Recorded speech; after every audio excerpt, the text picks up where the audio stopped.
Apocalipse 3, do 7 ao 13, diz assim: ao anjo da igreja em Filadélfia escreva: estas coisas diz o santo, o verdadeiro, aquele que tem a chave de Davi, que abre e ninguém fechará, e que fecha e ninguém abrirá. Conheço as tuas obras que você realiza. Eis que tenho posto diante de você uma porta aberta, a qual ninguém pode fechar. Sei que você tem pouca força, mas guardou a minha palavra e não negou o meu nome. Eis o que eu farei com alguns dos que são da sinagoga de Satanás, desses que se declaram judeus e não são, mas mentem. Eis que farei com que venham até você, prostrem-se aos seus pés e reconheçam que eu amo você. Você guardou a palavra da minha perseverança, por isso também eu o guardarei da hora da aprovação que há de vir sobre o mundo inteiro, para pôr à prova os que habitam sobre a terra. Venho sem demora, conserva o que você tem, para que ninguém tome a tua coroa. Ao vencedor, farei com que seja uma coluna no santuário do meu Deus, e dali jamais sairá. Gravarei sobre ele o nome do meu Pai, o nome da cidade do meu Deus, a nova Jerusalém que desce do céu, vinda da parte do meu Deus, e o meu novo nome. Quem tem ouvidos, ouça o que o Espírito diz às igrejas. Senhor, nosso Deus e nosso Pai, nós oramos ao Senhor mais uma vez, e nesta oportunidade queremos te agradecer, Senhor, na glória, pela leitura, pela palavra, que assim o Senhor nos proporcionou, de podermos lermos e ouvirmos a tua palavra. Continua falando poderosamente a cada coração nesta noite. Assim oramos e já te agradecemos em nome de Jesus. Amém. Podeis sentar, irmãos. Vamos meditar na palavra do nosso Deus. Irmãos, estamos na sexta carta enviada às 7 igrejas, e essa é a igreja de Filadélfia. Estudamos sobre as igrejas anteriores e agora estamos na sexta igreja, a carta enviada à igreja em Filadélfia. A igreja de Filadélfia é a igreja aprovada por Deus. A igreja de Filadélfia é a igreja aprovada por Deus. Antes de adentrarmos, irmãos, vamos conhecer um pouco sobre a antiga cidade de Filadélfia. Ela foi fundada em 189 a.C. pelo rei Eumenes II de Pérgamo. Isso foi antes de Cristo. Eumenes II batizou a cidade em honra do seu irmão, que seria seu sucessor, Átalo II, cuja lealdade lhe valeu o apelido de Filadelfos, que significa literalmente alguém que ama seu irmão. A palavra Filadélfio, ou Filadélfia, significa literalmente aquele ou alguém que ama seu irmão. Na falta de um herdeiro, Átalo III, o último rei da dinastia Atálida de Pérgamo, legou seu reino, incluindo Filadélfia, a seus aliados romanos quando ele morreu em 133 a.C. Roma estabeleceu a província da Ásia em 129 a.C., unindo a Jônia e o antigo reino de Pérgamo. No período romano, Filadélfia ficava no distrito administrativo do rei de Sardes. É um dos motivos pelo qual a cidade de Filadélfia era importante, sabe por quê? Porque a cidade ficava exatamente na rota do correio imperial, como porta para o Oriente. E talvez por isso que a cidade de Filadélfia era também conhecida como a porta do Oriente. Esta cidade, a cidade de Filadélfia, ela também tinha o seu valor, a sua importância comercial. E ela, de fato, era uma cidade, uma das mais novas cidades, mas não deixava de ser uma cidade importante e que se envolvia também com o comércio. Mas, irmãos, Filadélfia era uma cidade castigada por terremotos. A cidade era perigosamente vulcânica, e esse era um motivo pelo qual alguns moradores residiam em tendas fora da cidade. E no ano 17 depois de Cristo, ela sofreu muito com um terremoto, ela foi destruída. Aí então o imperador romano Tibério César a dispensou de pagar impostos. Em resposta, a cidade concedeu honras a Tibério César. Irmãos, eu não sei se vocês estão lembrados, talvez de maneira artificial, de cada igreja, de cada carta. Mas, dentre essas 7 igrejas e essas 7 cartas enviadas às 7 igrejas, algumas igrejas elas foram criticadas, outras elas foram criticadas e também elogiadas. Mas dentre essas 7, apenas 2 igrejas, ela foi somente elogiadas, que foi a igreja de Esmirna e a igreja de Filadélfia, esta que nós estamos aqui, que entramos sobre o estudo desta igreja.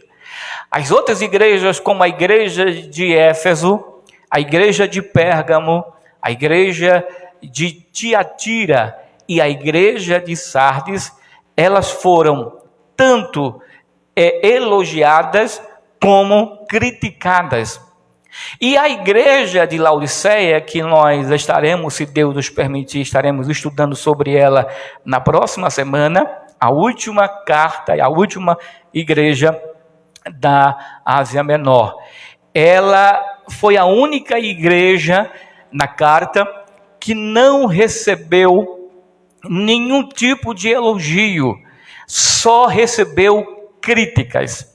E a igreja de Filadélfia, irmãos, foi a igreja que é a igreja aprovada por Deus.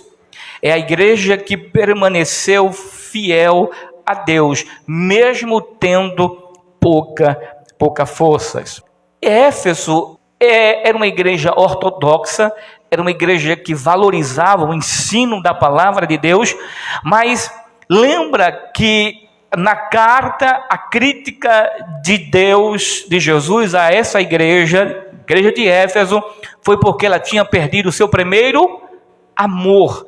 Era uma igreja que era sustentada, que dedicada na palavra, era uma igreja ortodoxa, mas que tinha perdido o seu primeiro amor. A igreja de Esmirna era uma igreja pobre, era uma igreja que era composta, a maioria eram escravos, eram servos, e era uma igreja que sofria muita perseguição, mas Deus disse assim: olha, tu és pobre, mas é o quê? És rica, rica da graça de Deus, rica da presença de Deus, rica das coisas celestiais. A terceira igreja, Pérgamo, era o lugar onde habitava o trono de Satanás. Mas Jesus encontra entre os irmãos que dava e deu a sua vida por amor ao Evangelho. E nós estudamos isso, como por exemplo, Antipas morreu queimado, mas glorificando a Deus e não negou ao seu Senhor, ao seu Salvador. A igreja de Tiatira era um lugar onde a promiscuidade reinava, mas Jesus encontra crentes que estavam dispostos a andar com Deus em santidade. Na igreja em Sardes também tinha a fama de quem estava viva, mas estava morta. A igreja de Filadélfia era uma igreja que tinha pouca força, porém não negou o nome de Jesus. E a igreja de Laodiceia, que se dizia rica, abastada, mas era pobre, miserável e nua. Mas a igreja de Filadélfia, irmãos, é uma igreja que Jesus começa dizendo: e ao anjo da igreja que está em Filadélfia escreve: isto diz o que é santo, o que é verdadeiro, o que tem a chave de Davi, o que abre e ninguém fecha, e fecha e ninguém abre. Irmãos, dentre nós vamos ver aqui 3 coisas importantes somente neste versículo, o versículo 7. Primeiro, ele diz que Jesus se apresenta como aquele que é santo. E quando Jesus, ele destaca essa expressão e esta palavra santo, ele está exatamente destacando a sua santidade e sua identificação como santo, pois ele é santo e ele se apresenta como santo à igreja de Filadélfia.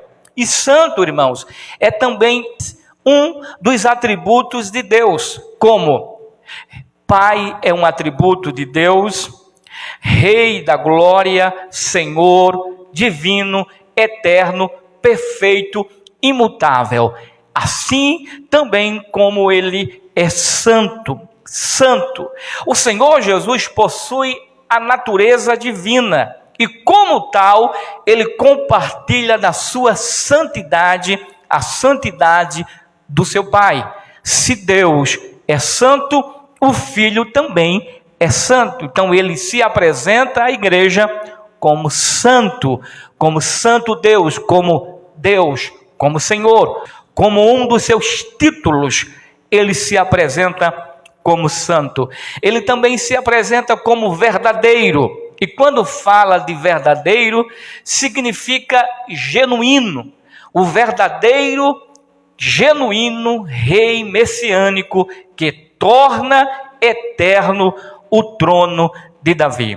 Ele estava aqui dizendo que ele não era o falso, ele não era apenas uma lenda, apenas um nome que existiu na história e foi dissipado, sumiu, desapareceu. Não, ele está dizendo que ele é o verdadeiro, o Cristo, o Messias, aquele que veio ao mundo enviado por Deus através de uma mulher virgem, e ele é o Messias, e ele veio exatamente para reinar, para governar, para cumprir as profecias assim vaticinadas pelos profetas a seu respeito. Ele disse: aqui está o verdadeiro, o genuíno, não o falso, não aqueles que talvez os judeus ali pregavam,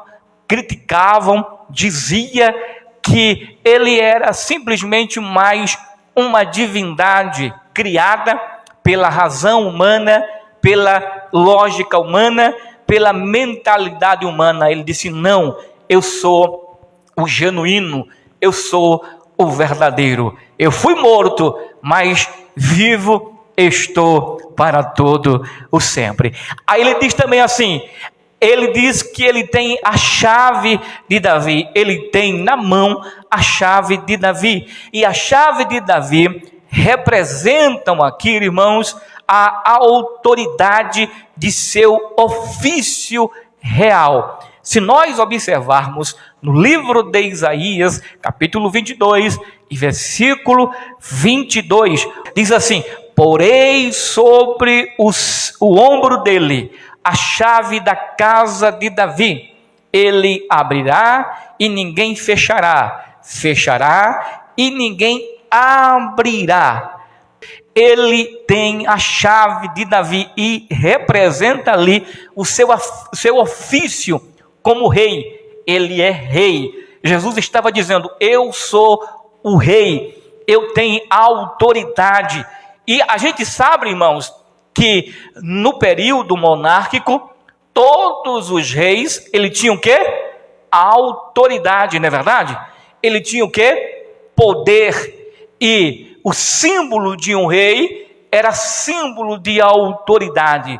E quando ele fala que ele tem a chave de Davi, ele está dizendo: aqui está quem tem autoridade, aqui está quem é o rei pelo qual assim os profetas falaram, pregaram, profetizaram a esse respeito. E em virtude deste ofício, ele abre e fecha as portas e ninguém pode alterar-lhes as decisões.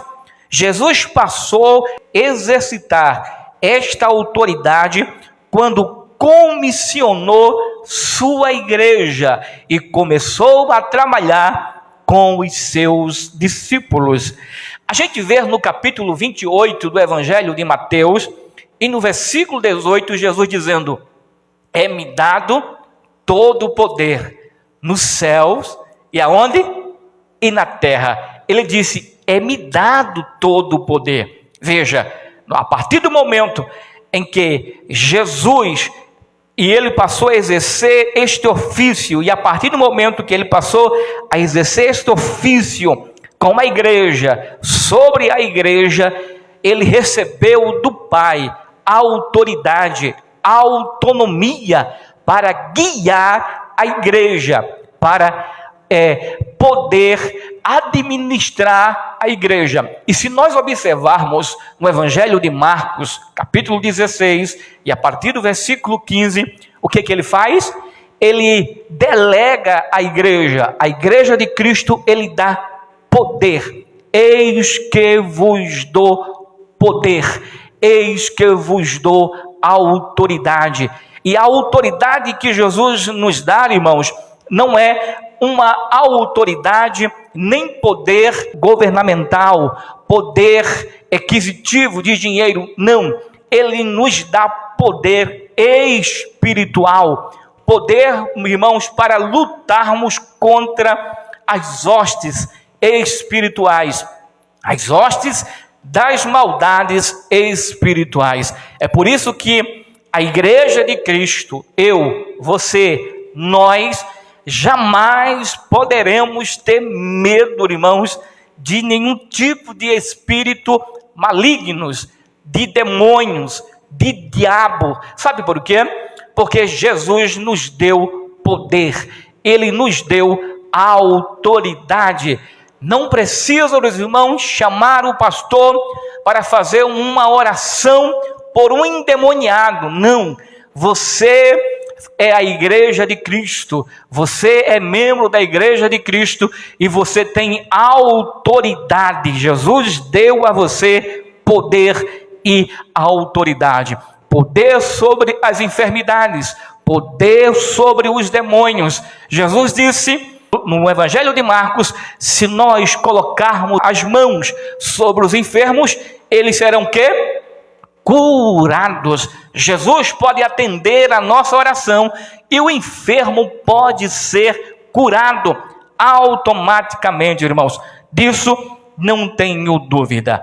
Mas no versículo 8, aqui nós vamos ver que Jesus colocou uma porta aberta para a igreja de Filadélfia. Olha só, versículo 8. Eu sei as tuas obras. Eis que diante de ti pus uma porta aberta, e ninguém a pode fechar. Tendo pouca força, guardaste a minha palavra e não negaste o meu nome. Na primeira parte do versículo a gente vê que Jesus ele reconhece e ele sabe a obra que a igreja de Filadélfia ela tem realizado. Irmãos, nós não temos como escapar de Deus. Deus ele vê tudo. Deus ele sabe tudo.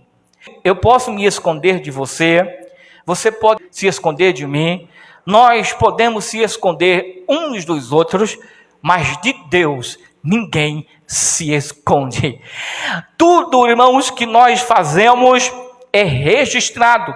E lá no livro de Malaquias diz que tem o livro das obras. Sabia disso? O livro das obras. Não somente no livro de Malaquias, mas no livro de Apocalipse também narra isso, sobre os livros que serão abertos no dia do juízo final. São os livros da natureza, é o livro da ciência, o livro da palavra, o livro da vida, o livro das obras.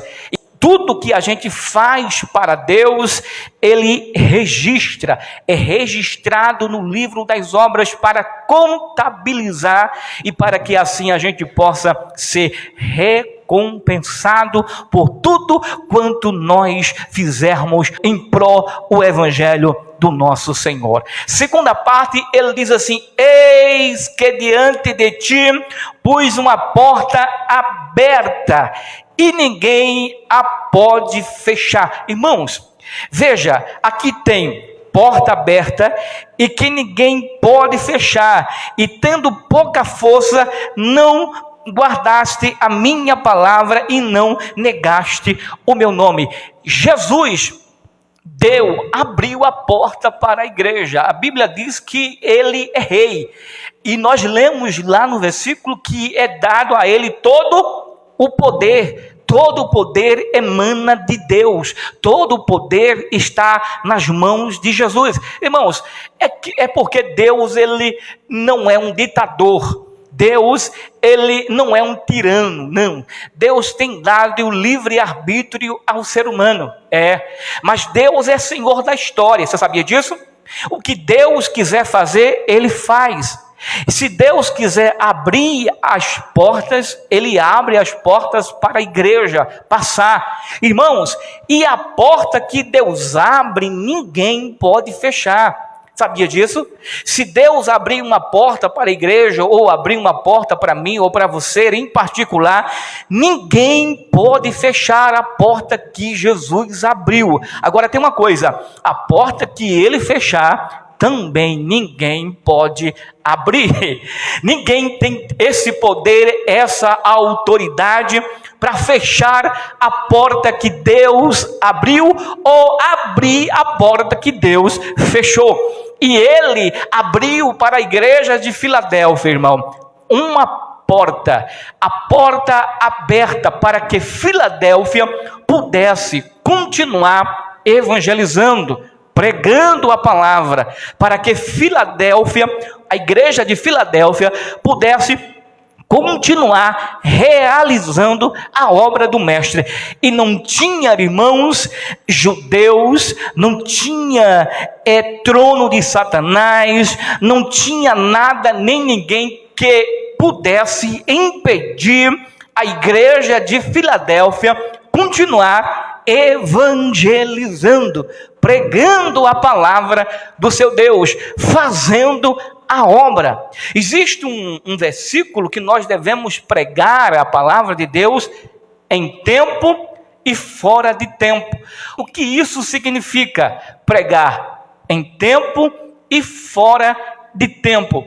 A gente tem que ter consciência, irmãos, que nós precisamos aproveitar a oportunidade que Jesus nos dá para que a gente possa pregar o Evangelho de Cristo, o Evangelho do nosso Salvador, para que a gente possa ganhar almas para o seu reino. Agora, pregar em tempo e fora de tempo não significa que eu tenho que sair como doido pelas ruas, sabe? E na casa do pessoal, sair de casa em casa, sem ser o tempo, ou sem ser uma oportunidade que Deus está nos dando. Aí sair por aí, sabe qual será o resultado? Nenhum. Nós não teremos nenhum resultado se pregarmos o Evangelho, irmãos, sem que a porta da graça, a porta do Evangelho esteja aberta para nós pregarmos o Evangelho. E quando a Bíblia fala pregar em tempo e fora de tempo, está dentro das oportunidades que Deus nos dá. Por exemplo, você está vindo para a igreja, e no meio do caminho você encontra alguém conhecido teu, e ele te faz uma pergunta. Aí você percebeu naquele momento que estava fora do tempo, fora do horário, você estava sem tempo de poder atendê-lo, porque você estava indo à igreja, vindo à igreja, ou estava indo para um compromisso. Mas ali você tem que ter consciência que Jesus abriu a porta para que você pregue o Evangelho para essa pessoa. Isto é fora de tempo. E no tempo é quando a gente sai exatamente para evangelizar dentro do tempo, dentro das portas abertas, a porta do Evangelho aberta para nós pregarmos o Evangelho do nosso Senhor e Salvador Jesus Cristo. A gente precisa, irmãos, aproveitar essa oportunidade que Jesus abriu para nós. Eu me lembro uma vez que eu fui questionado com um pastor, porque eu nunca fui aquele obreiro, aquele pastor, que no início eu aprendi assim. No início eu aprendi que a gente tinha que sair igual um doido aí, evangelizando, pregando. Todo domingo tinha que estar evangelizando. É ruim? Não é ruim. É bom? É errado? Não. Mas eu aprendi, irmãos, que a gente deve ser guiado pelo Espírito Santo de Deus. E a gente tem que conhecer o lugar em que a gente vai evangelizar, vai pregar a palavra. Sabe por quê? Porque tem lugar que você vai lá, a porta está aberta, do Evangelho está aberta para você pregar. E você vai lá e o lugar flui. Há muitas salvações de vidas, salvações de almas, muitas. Há muito arrependimento, a igreja cresce de maneira extraordinária. Mas a gente não pode pegar a cultura daquele local, o jeito daquele povo, e usar aquele método que a gente usou ali, usar em outro local. Não vai dar certo, vai ter problema. Não terá de maneira nenhuma, irmãos, resultado positivo. E eu fui questionado, dizendo assim: olha, você tem que sair por aí evangelizando. Você tem que sair por aí pregando a palavra aí na casa do povo. E na hora do café, e na hora do almoço, e na hora do jantar. Eu falei assim: oxi, é os mormons, é? Eu sou crente, não sou mormon. Irmãos, olha, a minha esposa me conhece. Cada um da gente tem um jeito de ser, não é verdade? E dependendo do local, dependendo da cultura, o povo é diferente. Tem lugar, irmão, se você como crente, ele já fica com o pé atrás, somente porque você é crente, não é assim? Só por você receber o nome de evangélico, as pessoas já ficam com o pé atrás. Por quê? Porque os evangélicos, eles têm essa fama de perturbar, não é assim? De perturbar mesmo. Ele não tem? Tem. Irmãos, quantas vezes eu chegava para evangelizar, o povo vinha de longe, quando a gente se aproximava para evangelizar aquela casa, eles fechavam a porta, e fechavam com força, viu? Com raiva. Bah! Com raiva mesmo. Como se dissesse: vai para lá, eu quero conversa contigo. Então, os crentes, irmãos, evangélicos, têm essa fama Só que tem lugares que se encaixam e dá certo, mas tem lugares que não dá certo. Você vai criar inimizade, você vai criar, sabe, um incômodo para aquela pessoa. Aquela pessoa vai te atender bem um dia, 2 dias. No 3º dia, irmãos, ela já vai mudar a sua fisionomia para você. Eu tenho experiência, irmãos, de evangelização. Lugares que nós evangelizamos. A Valdilene conhece. A gente, para se aproximar na casa de uma pessoa, a gente tinha que conquistar a amizade dela. Se a gente chegasse simplesmente como crente, ela não quer te ouvir, ela não queria te ouvir. Oi, oi. Aí você tinha que se aproximar, se chegar como amigo, tá vendo?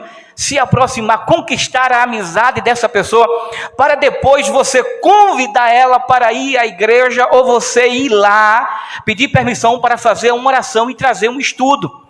E tem uma coisa, você não podia trazer 2, 3 estudos consecutivos não, porque a fama lá era o seguinte, era que os crentes já estavam perturbando e aquela pessoa já ficava com vergonha, sabe por quê? Com vergonha da população, de que alguém pudesse lhe chamar também de evangélica. Fulano de tal já é evangélica, cicrano de tal já é crente já. O pastor, o crente está na casa dela todos os dias. É assim, irmão. Então a gente precisa aproveitar a porta aberta, a porta do evangelho, e entender muito bem a cultura do povo, saber para quem nós estamos pregando, para quem nós estamos evangelizando, saber a cultura da comunidade. Sendo assim, aí Deus abre as portas, você é um crente inteligente, porque a Bíblia diz que aquele que ganha a alma sábio é. Está vendo? Quem ganha a alma, sábio é. Então, para ganhar uma vida para Jesus, tem que ser inteligente, tem que ser sábio. Não é de todo jeito não, irmãos. Aí, eu fui questionado pelo pastor que eu tinha que evangelizar, ir na casa do povo, entrar para tomar café, para almoçar, e na hora do almoço, e na hora da... gente, eu digo, se eu não fosse crente, irmãos, eu não gostava que alguém fosse direto na minha casa, e olha só, e mesmo na hora do café, do almoço, da janta, o que é que eu ia dizer? Esse crente só está vindo para cá comer, não é não? Era ou não era? Era, irmão. Então, nós temos que ser inteligente, até para evangelizar, a gente tem que ser inteligente. A gente não pode ser, irmãos, inoportuno. A gente não pode ser inconveniente. Não. A gente tem que ser inteligente para ganhar almas. Se Jesus abriu a porta, seja através da igreja, através do culto ao ar livre, através da rádio, através da internet hoje, através da televisão. Se Jesus abriu as portas para que a gente venha pregar o evangelho, a gente tem que aproveitar a oportunidade, irmãos. Isso é pregar tempo e fora de tempo. Isso é dentro do nosso tempo ou dentro das oportunidades que Deus está nos dando para evangelizar e pregar a sua palavra. Aí diz assim: tendo pouca força, guardaste a minha palavra e não negaste o meu nome. Olha só, a igreja, aqui pouca força não quer dizer sem força espiritual. A igreja de Filadélfia era uma igreja que eu acredito que ela tinha os dons espirituais e ela tinha o fruto do Espírito Santo. Era uma igreja cheia de Deus. E pouca força aqui, o que eu entendo, que dá para entender, é que ela não tinha muito poder aquisitivo. Talvez os membros dessa igreja a maioria fossem escravos, pobres. Era uma igreja composta de pessoas pobres, não uma igreja rica, diferente da igreja de Laodiceia.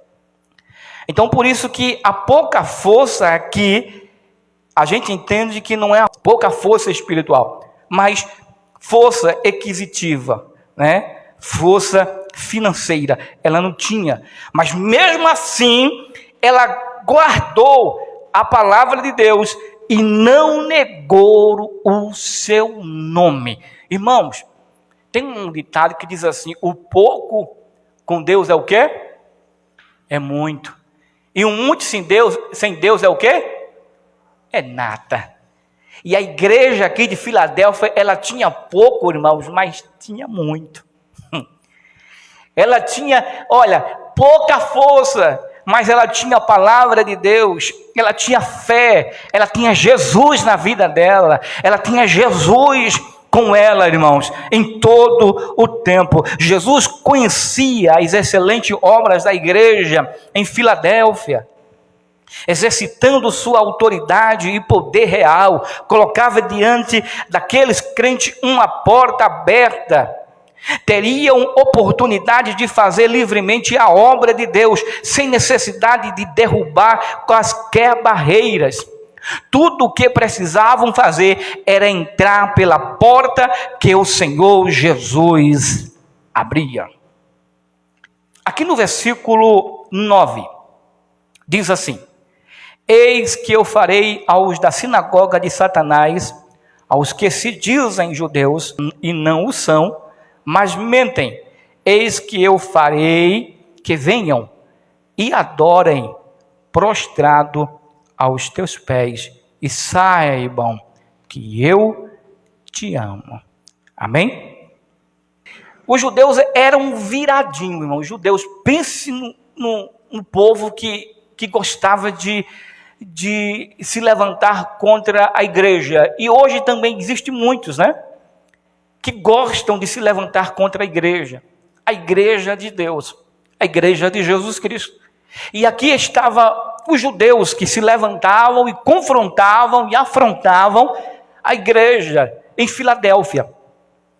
E aqui Jesus disse assim: olha, e eis que eu farei aos da sinagoga de Satanás, que não eram, Jesus não o considerava simplesmente como um judeu legítimo, um judeu filho de Abraão, mas Jesus chama aqui de filho do diabo, sinagoga de Satanás.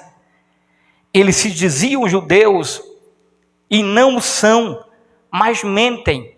Jesus não aceitavam ele como judeus.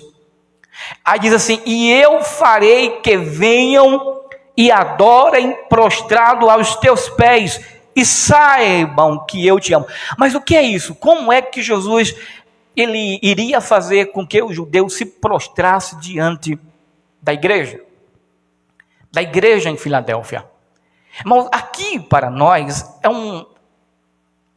nós como cristãos, a gente deve pegar esta palavra para nossas vidas. Quantos inimigos da igreja existem neste mundo? Muito. O principal dele é Satanás, e Satanás usa os seres humanos para confrontar e afrontar a igreja, afrontar a mim, afrontar você.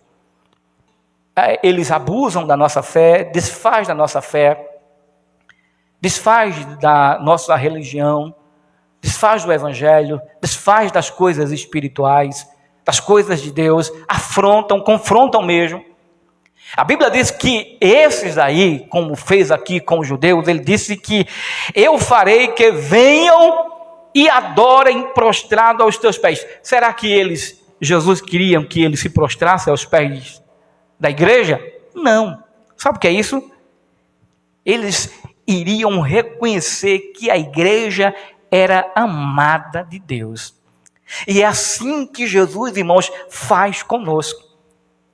Ele faz com que os nossos inimigos se prostrem diante de nós.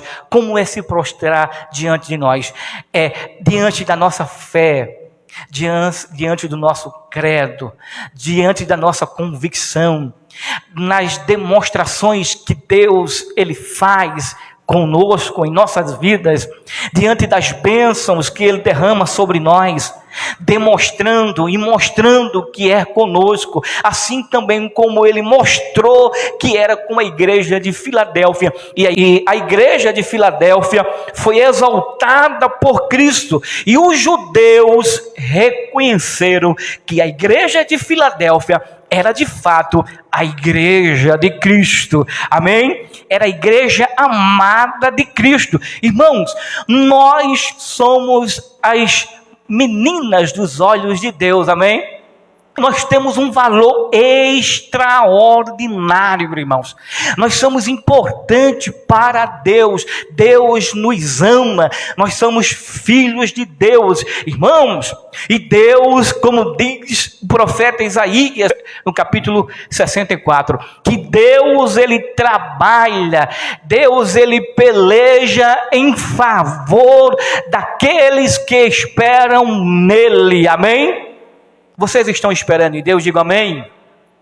Eu estou esperando em Deus, irmãos. Eu creio em Deus. A gente deve crer em Deus, assim como esta igreja verdadeira, esta igreja fiel, a igreja de Filadélfia, acreditou em Deus, e Deus colocou os judeus diante dos seus pés e reconheceram que a igreja em Filadélfia era a igreja amada de Deus, e Deus estava com essa igreja.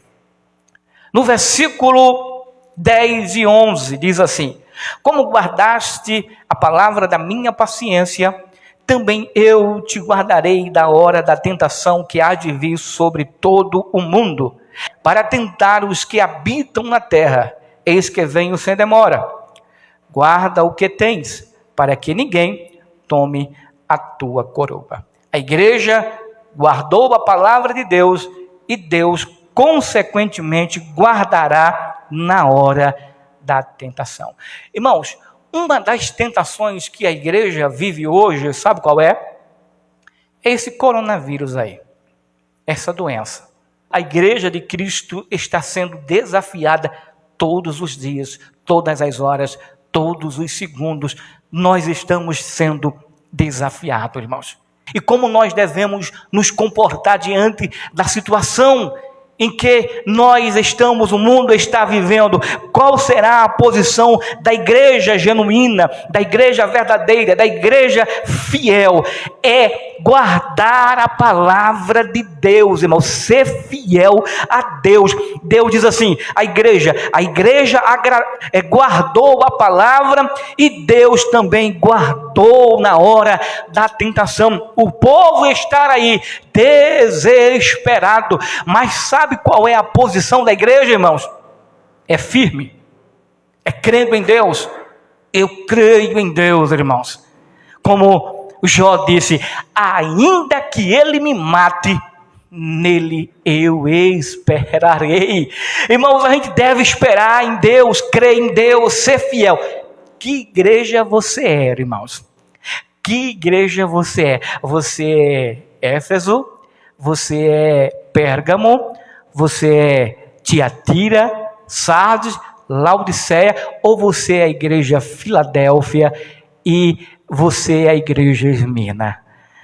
Em que igreja você é? Eu sou a igreja Esmirna e a igreja Filadélfia. Amém? Você também é? Diga amém. No versículo 12 e 13, eu quero terminar, irmãos. No versículo 12 e o versículo 13. Diz assim: a quem vencer, eu farei coluna no templo do meu Deus, e dele nunca sairá, e escreverei sobre ele o nome do meu Deus, e o nome da cidade do meu Deus, a nova Jerusalém, que desce do céu, do meu Deus, e também o meu novo nome. Irmãos, eu quero falar de 3 coisas importantes aqui: a porta, a chave e coluna. A porta, a chave e coluna. Porta, ela fala de porta aberta para o evangelho, mas também fala de salvação. Jesus colocou diante da igreja de Filadélfia, diante de nós, uma porta aberta. É a porta da salvação. A porta da salvação, ela está aberta.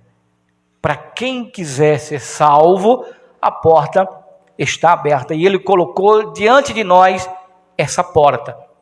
E Jesus mesmo disse: eu sou a porta. E quem entrar por mim, salvar-se-á. Entrará e sairá e achará pastagem. E 7:14 do Evangelho de Mateus, no Sermão da Montanha, Jesus disse assim: olha, existem 2 caminhos e 2 portas. O caminho estreito e o caminho apertado, a porta estreita e a porta larga. E eu coloco diante de você a porta. E a porta é apertada, a porta é estreita. E a porta estreita é a porta que conduz à salvação, à eternidade. E Jesus tem colocado diante de nós essa porta, a porta da salvação. Irmãos, olha, vai chegar um dia, e chegará esse dia, chegará, em que muitos que estão na igreja, mas vivem uma vida distante de Deus e ainda não sentiu o gozo da salvação, ainda não desfrutou a certeza da salvação. Quantos irmãos estão na igreja de forma artificial, ainda não entraram pela porta, a porta da salvação? E Jesus colocou diante de nós a porta da salvação. Irmãos, quem entrou pela porta da salvação e está esperando um dia entrar na eternidade, ele desfruta, ele vive, ele convive com Deus diariamente. E Deus tem aberto a porta do Evangelho, a porta da salvação, a porta para nós desfrutarmos das coisas de Deus. E tem muita gente que negligencia isso, irmãos. Jogam fora a porta que Jesus abriu para nós, irmão, desfrutar deste momento gostoso aqui, que somente Deus é quem dá o ser humano. Mas sabe o que acontece hoje, irmãos? Acontece o que nós estamos vendo aqui hoje. Aonde é que estão os outros cristãos, os outros crentes, irmãos? Estão em casa, assistindo televisão. Outros têm os seus problemas, a gente sabe, mas toda quarta tem problema. No dia de culto tem problema, exatamente no dia de culto. A escola dominical é um calvário. O culto de doutrina é outro calvário. Irmãos, e os trabalhos da igreja que a gente vê que tem mais, irmãos, é no culto de domingo. É quando vem, e olhe lá, quando vem, e olhe lá, aí despreza, abandona, joga fora a oportunidade que Deus está dando, irmãos, de deleitarmos, de buscarmos a Deus, de desfrutarmos do Evangelho que Jesus tem nos dado, de ouvir esta mensagem, esta palavra, e sair daqui abençoado, fortificado, renovado pela glória e pela palavra do nosso Deus. Mas encontramos hoje em dia, irmãos crentes, com fastio da palavra de Deus, com barriga empanzinada, espiritualmente falando, está empanzinado, não consegue mais se alimentar mais, sabe? Não consegue mais. As mensagens que se pregam para essas pessoas, nenhuma prestam. Sabe qual é a mensagem que essas pessoas querem? São as mensagens que se pregam por aí de autoajuda, mentirosa, enganosa, que não renova e não fortifica nem crente. Porque a única palavra que fortifica o crente é o quê? É a palavra de Deus. Não é a palavra humana, irmãos, não é a palavra de autoajuda. Ela pode até ajudar, mas ela não preenche e ela não satisfaz a nossa alma. Somente a palavra de Deus é que satisfaz a alma, o espírito humano, que alimenta, que sacia a sede espiritual do ser humano. Aquele que tem sede, vinde a mim e beba desta água, disse Jesus. E tem muito crente que está aí com a barriga desse tamanho, irmão, desse tamanho, empanzinado, grandona, parece que está grávida de 18 meses, sabe? Empanzinado, não querem mais ouvir a palavra de Deus, estão aí vivendo uma vida, é crente no nome, mas não vive de fato um cristianismo, uma vida com Cristo. E a Bíblia diz assim, outra coisa, ele tem a chave, irmão, Jesus, ele tem a chave na mão, ele tem a autoridade para me abençoar, para te abençoar, para abrir as portas, aonde não tem porta, Deus ele abre, Deus é fiel para a proclamação do evangelho e a oportunidade de culto. Jesus ele é a porta, ele abre a porta, ele tem a chave, abre a porta, nos dá para que eu e você possa estar aqui cultuando a Deus. Assim como acontece no Oriente Médio, que os crentes não têm oportunidade de fazer, de realizar e ter o que nós estamos tendo aqui, essa liberdade de culto. Cultuar a Deus. Viu que aqui no Brasil, algumas cidades e estados proibiram o culto. Não pode realizar culto. Não pode ter culto. Os cultos são em casa. Fizeram manifestações, em Campinas mesmo fizeram manifestações. Resolveu? Não. Em Queimada fizeram manifestações, a igreja fez manifestações, dizendo que a igreja, as igrejas eram de fato, e é de fato, é bom para a sociedade e é bom para ajudar em combate ao coronavírus, mas prefeitos e governadores não aceitam. Para eles fecham a igreja, irmãos. Fecham a igreja. Vai chegar um dia, irmão, e possa ser que chegue esse dia aqui no Brasil, porque o comunismo está correndo frouxo aqui no Brasil.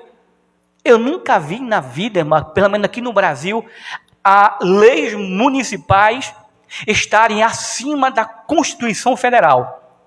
Mas governadores e prefeitos estão colocando, assinando decretos, e estão colocando a Constituição Federal lá embaixo e a lei municipal e decretos municipais acima da Constituição, violando o direito de ir e vir, porque todos nós temos direito de ir e vir. Temos ou não temos? Está na Constituição. E nós temos direito de ir e vir, mas tem estado aí e municípios, irmãos, que prefeitos têm colocado guardas e policiais para prenderem. E se reagir, aí é pior. Se reagir, é pior. O pai de família, ele apanha, é humilhado e levado preso. Viu? E tem muita gente que despreza essa oportunidade que nós estamos tendo aqui, irmãos, de adorar o Senhor, de glorificar e bendizer e enaltecer o seu santo nome. E eu termino. Quando Jesus diz assim, você será coluna, eu vou te colocar como coluna. No versículo 13, aquele que vencer, eu o farei coluna no templo do meu Deus. Sabe por que Jesus falou coluna no meu templo? E ele falou também, e ele nunca sairá de lá, e escreverei sobre ele um novo nome, o nome do meu Deus, e o nome da cidade do meu Deus, a nova Jerusalém, que desce do céu, do meu Deus, e também o meu novo nome. Sabe por quê? E a igreja de Filadélfia conhecia essa linguagem. Sabe por que ela conhecia essa linguagem? Na Bíblia, irmãos, nada aqui que nós lemos e vemos aqui, nada é estranho para os irmãos da época. Pode ser estranho para mim e para você hoje. Mas se a gente estudar de forma mais profunda, a gente vai descobrir o motivo. Como eu falei lá no início da pregação, o que é que acontecia na cidade de Filadélfia? Era uma cidade que tinha bastante terremoto. No ano 17, a cidade ela foi destruída com um grande terremoto. Então, a cidade de Filadélfia ela foi batizada com um novo nome. Depois de sua reconstrução desse grande terremoto no ano 17, quando aconteceu o terremoto. Aí depois do ano 90 depois de Cristo, com a ajuda imperial de Tibério César, a cidade passou a ser chamada de Neo-Cesareia, que significa a nova cidade de César. Quando Jesus estava dizendo para a igreja que iria lhe dar um novo nome, a igreja de Filadélfia, que conhecia a história da cidade, ela entendeu e ela passou a entender que ela iria receber um novo nome. Nós iremos receber um novo nome. E tem mais. E ele vai escrever, irmãos, em nós um novo nome. E ele fala sobre também coluna. Sabe o que é coluna, irmão? As casas eram derrubadas. As casas tinham as suas paredes rachadas. Muitos dos moradores da igreja da cidade de Filadélfia moravam fora da cidade em tendas, porque eles tinham medo de entrar na cidade, morar na cidade. Como a cidade já foi destruída, tinha muito terremoto, as casas eram rachadas e geralmente haviam terremotos e algumas casas caíam, eles moravam fora. As casas que não estavam bem alicerçadas, que não tinham uma coluna firme, elas caíam e os moradores consequentemente morriam. Aí Jesus disse assim: olha, eu farei de você, como diz no versículo, a quem vencer, eu farei coluna no templo do meu Deus, e ele nunca sairá. Sabe o que é isso, irmãos? Nós, aqueles que estão firmes com Cristo, eles nunca sairão da presença do nosso Deus. Nunca, porque eles estão firmados em Cristo. Eles estão firmados no templo de Deus, na casa de Deus. Porque o crente firme, ele está como coluna na casa de Deus. Está enraizado em Deus. Está firmado em Cristo. E todo cristão firmado em Cristo, ele não perece, ele não cai, ele não morre, ele pode até ficar desanimado, mas ele não perde a esperança. A sua fé é maior, ele se renova e ele passa novamente a seguir os passos do Mestre. Amém? Quem tem ouvidos, ouça o que o Espírito diz às igrejas. Que Deus em Cristo nos abençoe. Fiquemos de pé, irmãos, e vamos agradecer a Deus. Sejamos um crente Filadélfia. Amém? Que a nossa igreja seja uma igreja Filadélfia, uma igreja fiel. Ou uma igreja Esmirna e Filadélfia. Mas não sejamos uma igreja Éfeso. Não sejamos uma igreja Pérgamo, Tiatira, Sardes ou Laodiceia. Sejamos uma igreja Filadélfia, fiel ao nosso Deus. Vamos orar? Senhor, nosso Deus e nosso Pai, nós oramos neste momento te agradecendo por tudo, por esta grandiosa oportunidade que o Senhor tem nos concedido, Senhor da glória, de ter chegarmos aqui, de ter orarmos, de ter nos envolvido com os céus, orando sempre, buscando a tua presença, intercedendo pelos irmãos, pela igreja, intercedendo pelo nosso país, pela nossa cidade, pelo nosso estado, ó Deus, orando uns pelos outros. Pai amado, nos conduz uma semana debaixo de tua gloriosa presença, que amanhã venha ser melhor do que hoje, e que depois da manhã seja melhor do que amanhã, e assim, ó Deus, possamos agradecer ao Senhor e desfrutar das bênçãos celestiais, das coisas que o Senhor tem preparado para nós. Assim oramos e já te agradecemos em nome de Jesus. Assim, com as suas mãos, a graça do nosso Senhor e Salvador Jesus Cristo, o amor de Deus e as doces consolações do Espírito Santo repouse sobre todo vós, e todos dizem: Deus abençoe os irmãos.